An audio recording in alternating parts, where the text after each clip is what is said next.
Alright, y'all. This is going to be a video about a lot of my psychedelic experiences in the past 25 years, maybe more. So here's some interesting things I've observed. So when I took LSD for the first time 24 years ago, me and this girl were trying to get away from this other girl, so we hid in the bathroom because she was super extroverted and wanted to keep talking. And so we both hallucinate this fluid in front of us. We both agree it's a fluid and we're not seeing the air like in high definition, right? Because there's no details to it. It looks like a hallucination, but we're hallucinating the same thing, right? So there's somehow our minds are connected non-locally. And then I put my finger out and it creates an interference pattern. And then she puts her finger out, it makes an interference pattern, and they end up overlapping, right? And we're like, what, right? And then our friend just keeps pounding on the door, right? Like, let me in, let me in. And it was so annoying, right? Because this is what?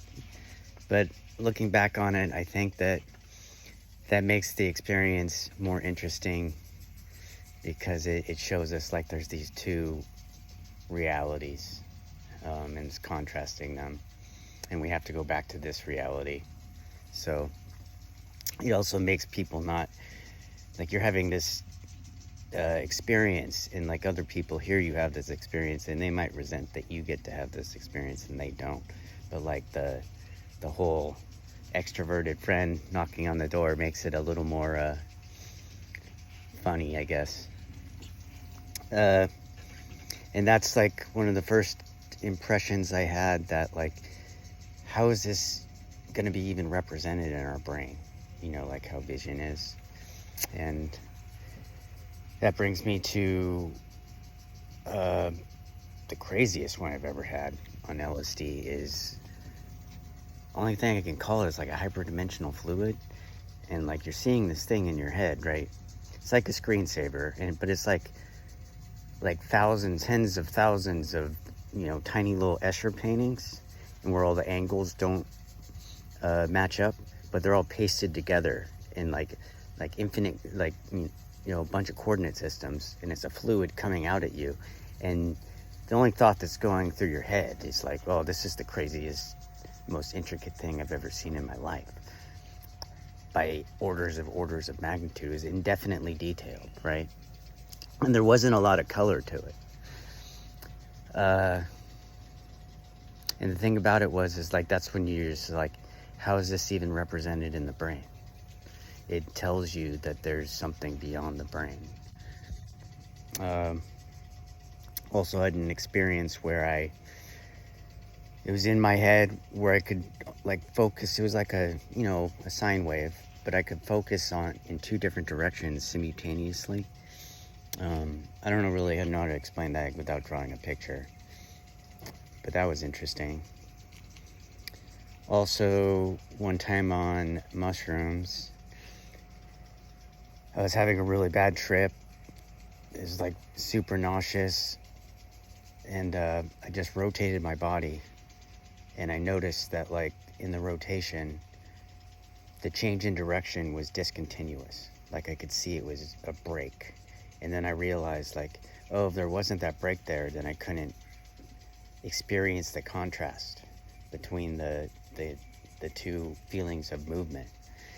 And that was really interesting, because I said something after that. I said I thought it was it's really continuous, but we can't see it as continuous because we exist, because we can't know that we don't, right? In retrospect, that sounds stupid. It's more that it has to be discontinuous for there to even be anything. Another one on mushrooms is I went into the bathroom and the lights just started going dimmer and lighter and dimmer and lighter, and there's this sound, a buzzing sound, or a womp womp womp sound, and a buzzing sound. And then these like beams like shot out of my hand and were connected to the walls, and I felt like I could feel the walls from far away. Which is, you know, what are you supposed to say about that, right? But you know, the whole idea of non-locality, like in quantum mechanics and stuff, it never bothered me because it's like everything is non-local. Like even gravity is non-local. We just have invented the geometrical form in between, you know, to appease our psychology, because we have a problem with non-locality. You know, but even if you fill the gap in your mind's eye, right, with a geometrical medium, there's still a smaller gap. It doesn't get rid of the gap.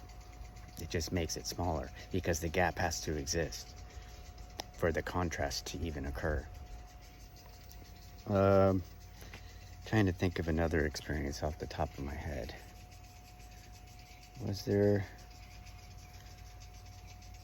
Oh, and it goes into, makes you think of other things, like the feeling of being clever, right?